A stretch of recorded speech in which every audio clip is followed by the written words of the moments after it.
What is going on, YouTube? My name is Nick, and welcome back to another episode of the Good Schmidt podcast, where I will be discussing the NBA playoffs. I'm going to be recapping the Eastern and Western Conference semifinals, and then previewing and talking about the Western Conference finals, as well as previewing the Eastern Conference finals. So I'm going to start out with the Phoenix Suns and Denver Nuggets series because this was the quickest series of all. In this series, the Suns were able to sweep the Nuggets in 4 games. It was a dominant performance by the Phoenix Suns. The Suns won the first 3 games with relative ease, highlighted by a 123-98 victory in Game 2. In Game 1, the Suns won 122-105. 4 Suns players scored 20-plus points. Chris Paul had 21, Devin Booker had 21, DeAndre Ayton had 20, and Mikal Bridges had 23 points.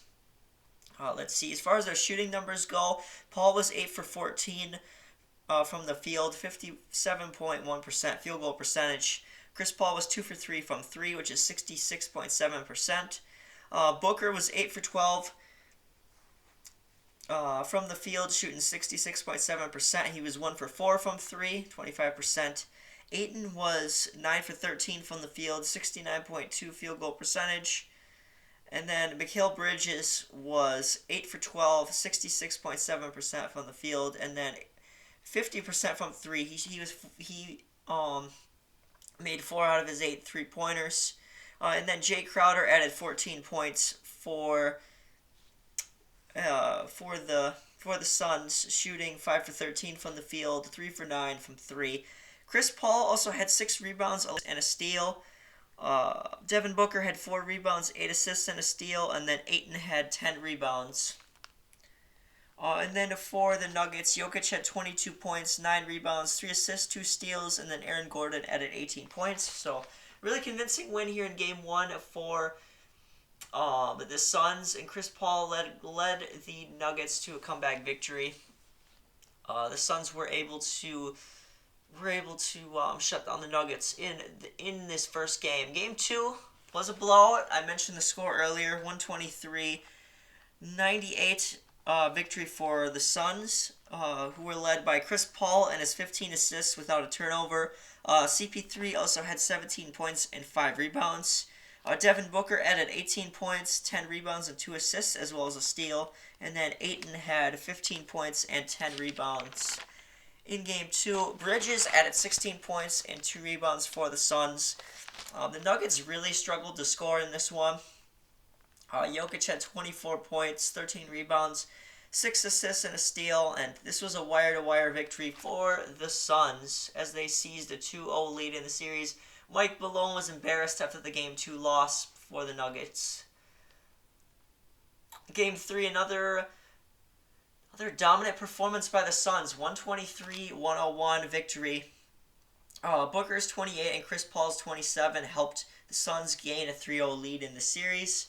The Suns trailed only for one shot clock, 24 seconds, in a convincing win. I'm getting ahead of myself. And Jokic, I believe, had a good game again, but they just were not able. The Nuggets were not able to win. Just not enough help for Jokic. They really missed Jamal Murray in this series. And then Game 4, Jokic's ejection sealed the fate of the Denver Nuggets as the Suns took Game 4, 125-118. So really disappointing series for Denver. I thought they would have put up more of a fight. They missed Murray a lot, like I said. He would have helped with the scoring for the Nuggets, but the Suns are just a really well-rounded team, and they're looking scary moving into the conference finals. Their first conference finals in 11 years. So, yeah, exciting. Very exciting that the Suns are moving on to the next round. Looking at the series leaders here, Chris Paul averaged 25.5 points in this series, 5 rebounds and 10.3 assists. Jokic averaged 25 points, 13.3 rebounds a game, and 5.8 assists. And then looking at the team stats, Phoenix averaged 21.5 points to the Nuggets 105.8. That's not cutting it for Denver. 45.5 rebounds for the Suns. Huge advantage to Denver's 42.5. And then 25.3 assists to 23.3 assists for the Nuggets. So yeah, dominant series win by the Suns.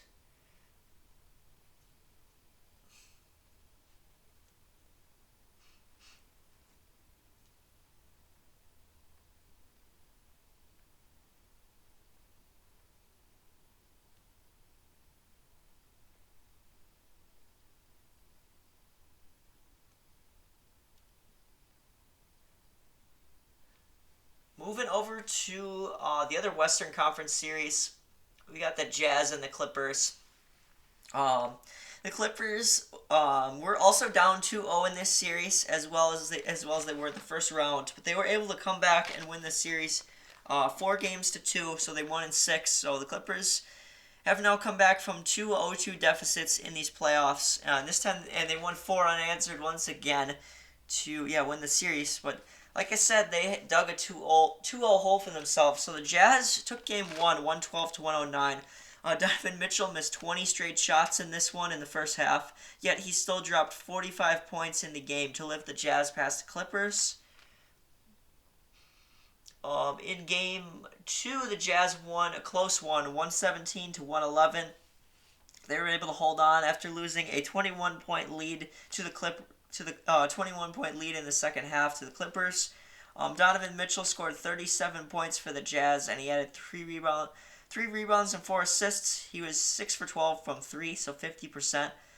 Jordan Clarkson scores 24 points, making 6 for 9 from 3. And then Joe Ingles adds 19 points for Utah, making 4 for 7 from 3. Reggie Jackson, 29, Paul George, 27, and Kawhi Leonard, 21. Each scored 21 plus points, but it's not enough as the Clippers take a 2-0 series lead. The Jazz take a 2-0 series lead, and the Clippers are down two games in the series.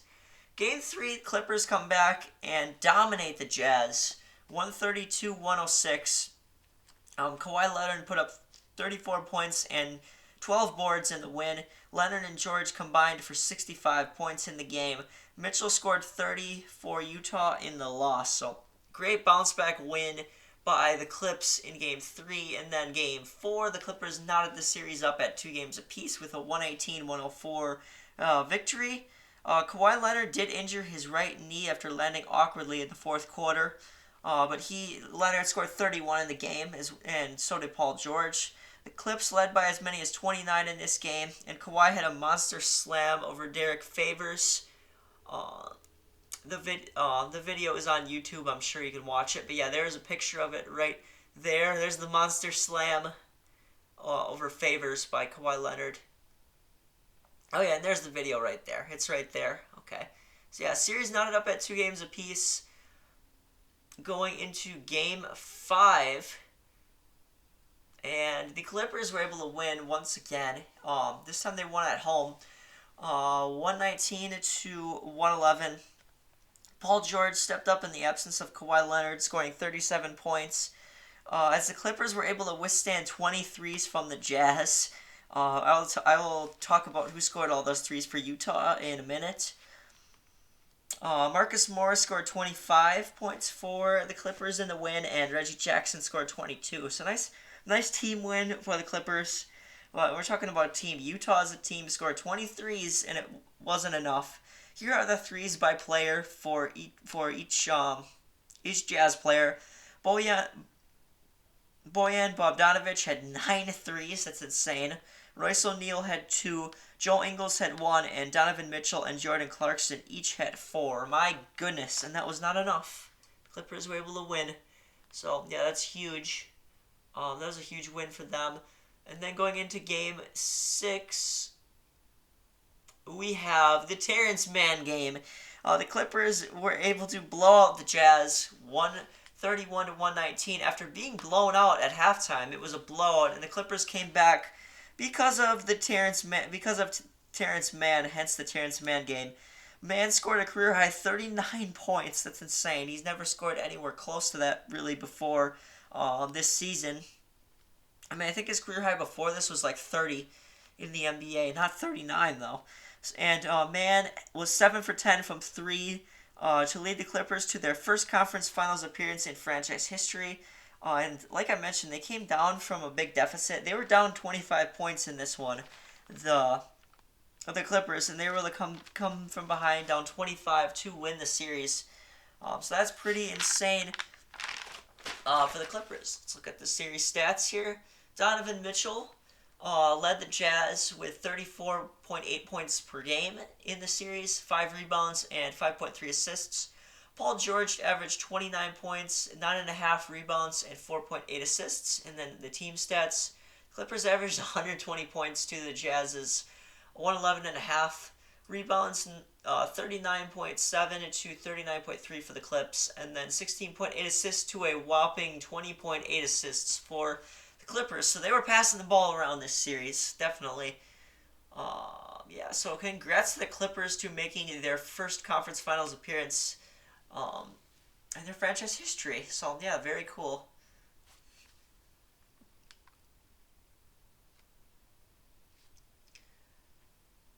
All right.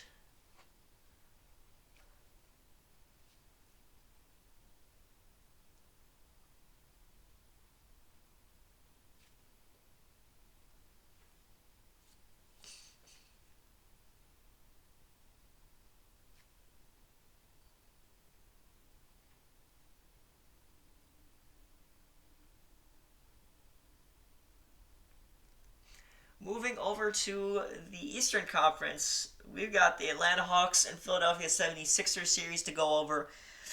In this series, the Hawks actually upset the Sixers, winning the series in 7 games over the Sixers. In game one, Atlanta took it on the road. They won 128, 124 on the back of Trae Young, who scored 20 or 35 points for the Hawks, I should say, not 25. So yeah, 35 for Trae Young as they hang on to the win. Sixers did rally in the fourth quarter, but fell short. Embiid scored 39 points in the loss for the 76ers. And Bogdanovich added 21 points for Atlanta in this victory. Game 2, the Sixers come back and win, splitting the series at one apiece, splitting the home games, the first 2 home games. So it was 118-102 Philly. Joel Embiid put up 40 points with his partially torn meniscus. Shake Milton added 14 points in an incredible stretch late in the third quarter to turn a 1-point Philly lead to an 8-point lead for the 76ers. So, yeah, nice comeback, nice win for the Sixers there. And then game 3, the Sixers again winning 127-111 over the Hawks. Embiid had 27 points, 9 rebounds, and 8 assists to lead Philadelphia. The Philly bench had 48 points, led by Furkan Korkmaz with 14 and 12 for Dwight Howard. And then for the starters, Tobias Harris had 22 points, and Ben Simmons had 18. Leading scores for the Hawks in the loss were Trae Young, who had 28, John Collins had 23, and then Gallo had 17. Game 4, we had a close one where the Hawks took it 103-100. Trae Young handed out 18 dimes in this game as Atlanta overcomes a poor shooting night. The Hawks only shot 36.6% from the field, and the Sixers shot 43.5%. Free throw percentage advantage for the Hawks in this one, which definitely helped. Atlanta shot 81% to 71.4% for Philadelphia, and Ben Simmons definitely hurt that average because he was only like 33% from the line in this series, which is terrible. That's the worst in NBA history. So yeah, that really cost the Sixers in this one. Excuse me, not the Hawks, as Atlanta is able to tie the series up going to Game 5, where the Hawks won 109-106. The Hawks come back from down 26 to take a 3-2 series lead. Trae Young helped the Hawks, scoring 39 points to lead his team back from this deficit. That's insane that Atlanta was able to win this one. They used a 40-19 fourth quarter surge to send the Philadelphia 76ers to send them home, to beat them, I should say. And then Game 6, really a sloppy game. In the or not game 6 is this, or no, I'm talking about game 7, sorry. Game 6, Philly comes back and wins 104-99. Embiid, Curry, and Harris all helped force a game 7 for the Sixers. Embiid had 22 points, 2 blocks, 13 rebounds, and an assist. Seth Curry had 24 points, 2 assists, 3 rebounds, and a steal and a block. 24 points for Tobias Harris, 5 rebounds, and 2 assists. Those guys were absolutely huge to force a game 7. And then Trae Young scored 34 points in the loss. And then game 7, I watched it. It was pretty sloppy. But the Hawks were the better team in this one, and they ultimately won the game and the series 103-96. Kevin Huerter had 27, and Trae Young had 21 in a poor shooting night. He was handing out dimes for Atlanta, but Kevin Huerter really led the Hawks to their first conference finals appearance since 2015. Definitely well deserved because this Hawks team was pesky. They didn't quit. Not to say that Philly didn't quit. They played hard. They blew leads. They could not hold on to leads, and that's what cost them in this series, as well as missed free throws and lack of aggressiveness by Ben Simmons. Passed up a dunk in this game, and yeah, he doesn't look right. He needs to fix his game or improve his game and fix it in the off season. And yeah, Embiid did all he could, but it wasn't enough. He missed a free throw late in the game, and that killed him. That was the epitome of this series. Just missed free throws and poor execution by the 76ers, leading to Hawks fast break points. And also Atlanta had some really nice alley-oop plays. Trae Young to Collins or Capella. They did a nice job with those. They did a nice job with those types of plays. That definitely helped them win this series, and they're moving on to their first conference final since 2015 when Coach Bud was their coach, actually. So very interesting to see that. And we got one more series to talk about in the conference semis.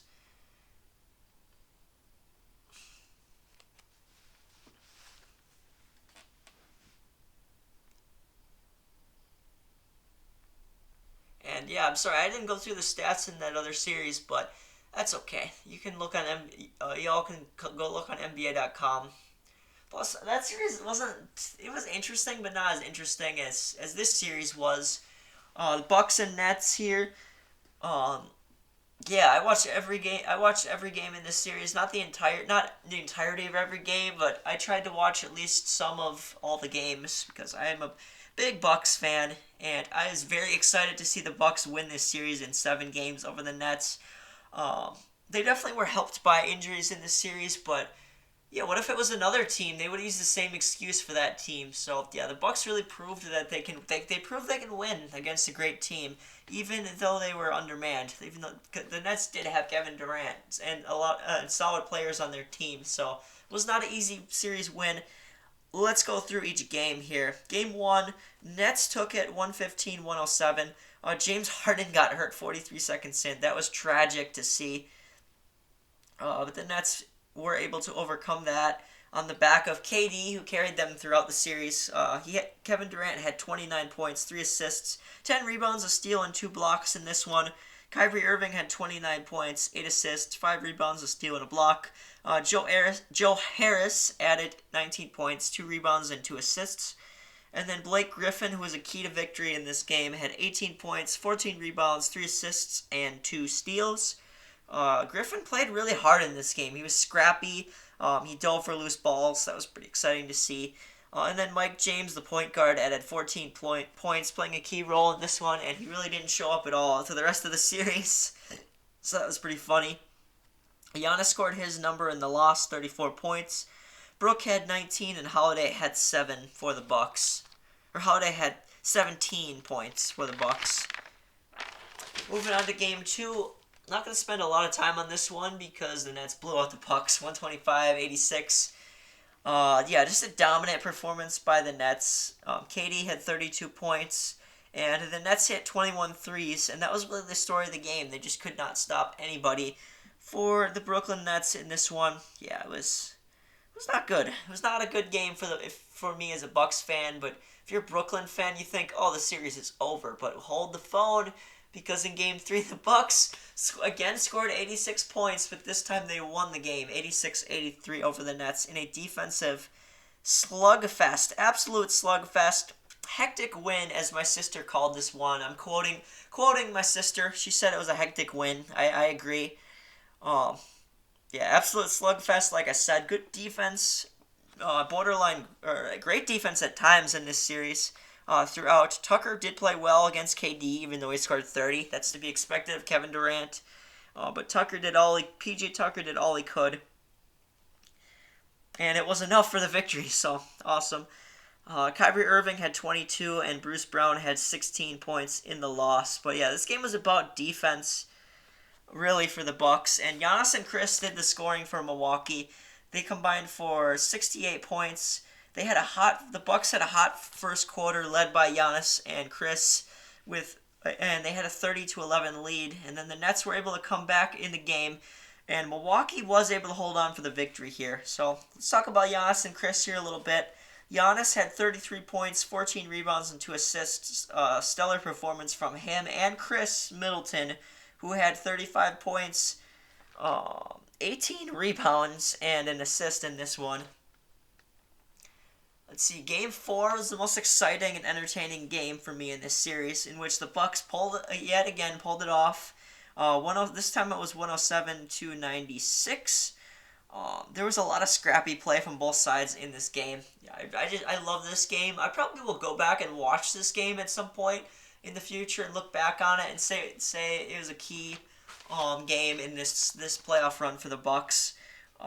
One thing did put a damper on this game, but not enough for me to not go back and watch it. Kyrie Irving sprained his right ankle with 5:52 to go in the second quarter after stepping on Giannis's foot after he landed after making a shot attempt, and then his ankle turned sideways. It was really gruesome to see. I feel bad for Kyrie, but I can't fault Giannis for that. He couldn't get out of the way. He was gonna go for the rebound. So yeah, just really sad that Kyrie got hurt. Yeah, you hate to see him and Harden get hurt in this series. The Bucks took advantage of this and won. Giannis had 34 points and 19 from Middleton. KD had 29 points in the loss. And then on to Game 5.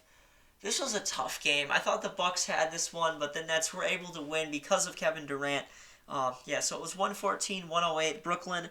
KD had a playoff masterpiece in this one. He scored 49 points. He was one free throw away from 50. I thought that was funny that he missed that. And KD played every minute of the game. I think he did that in Game 7 as well. Game 6 he didn't play every minute. And the first 4 games he didn't. But only Game 5 and 6 he played every minute. James Harden did return in this game, which was a little surprising. He was anemic from the field, 1 for 10. But Jeff Green was a story in this game. He made 7 out of 8 3-pointers. He scored 27 points in total to help the Nets in this one. Giannis again had 34 points, and Chris had 25 in the loss. All right, on to pivotal Game 6. The Bucks pulled it off once again. They had 104 points to the Nets' 89. Huge bounce-back victory for the Bucks, and they forced a Game 7.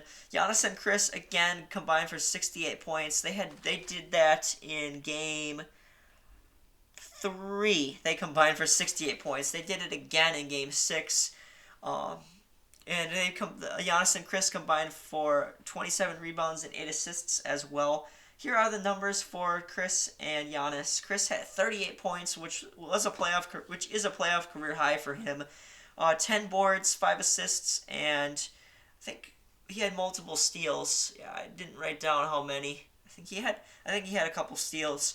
And then Giannis scored 30 points, had 17 rebounds, 3 assists. Brook Lopez had 3 blocks in this game. That was huge.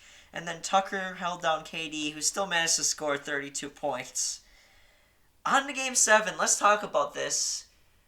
Let's talk about this Game 7. Not the best game played by the Bucks, and the score is wrong on NBA.com because they didn't count Brook Lopez's free throws. Or no, it's actually right. Yeah, it was 115-111. The Bucks survived the Nets in this one. That's really the best way to describe it. They survived the Nets in overtime to move on to their second Eastern Conference Finals in the last 3 seasons. Their last appearance came in 2019. Brook Lopez um, was able to redeem himself. He had a game-saving block on KD. Key moment in the fourth quarter. The Bucks had a chance to close out the Nets. Uh, they inbounded it to Brook Lopez, and he didn't shoot because he didn't have a good shot, and he didn't get it off. Also did not get a pass off, so that was pretty horrible that they couldn't draw out a play there. But then in overtime, Brook redeemed himself with a game-saving block, so we can forget about that.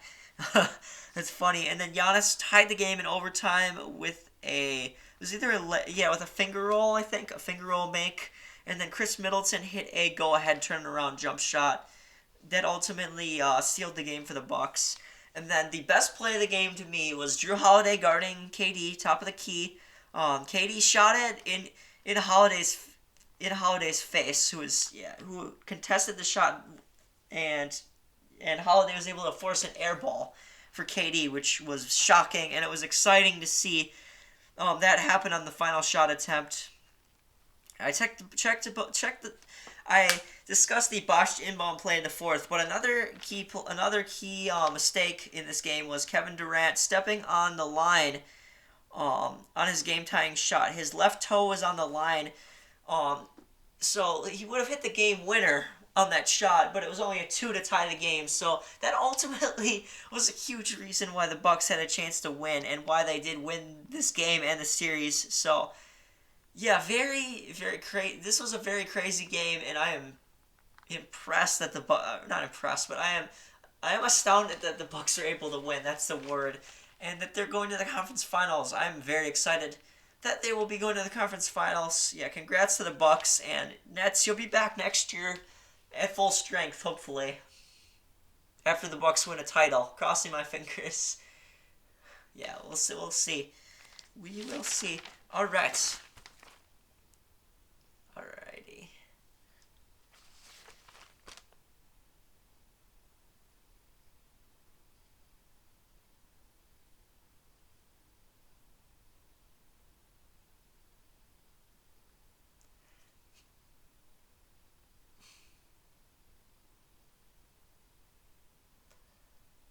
All right, moving on to talk about the Western Conference Finals. I'm a little late to make this video because Game 1 was already played on Sunday. Wasn't able to make this video before Sunday. But yeah, the Suns took Game 1, 120 to 114. Devin Booker dropped a 40-point triple-double where he had 13 rebounds and 11 assists for that triple-double. He was impressive, and he led Phoenix to the victory. Without Chris Paul, who is in COVID protocol, he should be back tonight, Tuesday the 22nd, June 22nd, for Game 2 because he is asymptomatic, or he'll be back Thursday for Game 3. We'll see. But they showed they really didn't need Chris Paul because Devin Booker played really well. DeAndre Ayton had 20 points and 9 rebounds for the Suns. So, yeah, this was a nice win for the Suns. Paul George had 34, and Reggie Jackson had 24 in the loss. And there is an article, I'll link in the description about where I found where CP3 could be back tonight or Thursday because he is asymptomatic for COVID, and it's like been a week since he was tested. So, and if he tests, I would think if he tests negative again tonight, he should be playing. So yeah.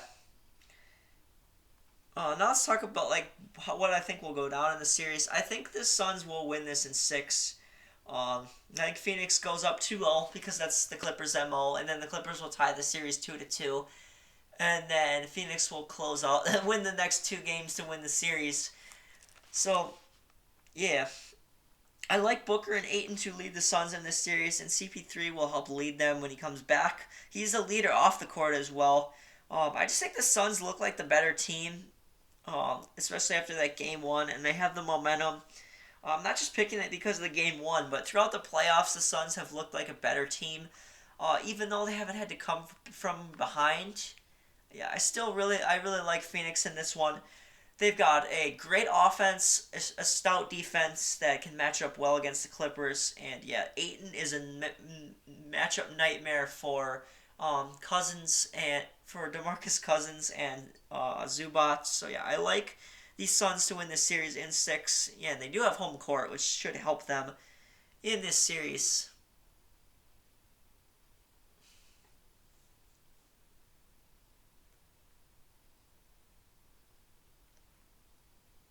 Oh yeah, and I didn't mention before I talk about Bucks and Hawks. I didn't mention the game.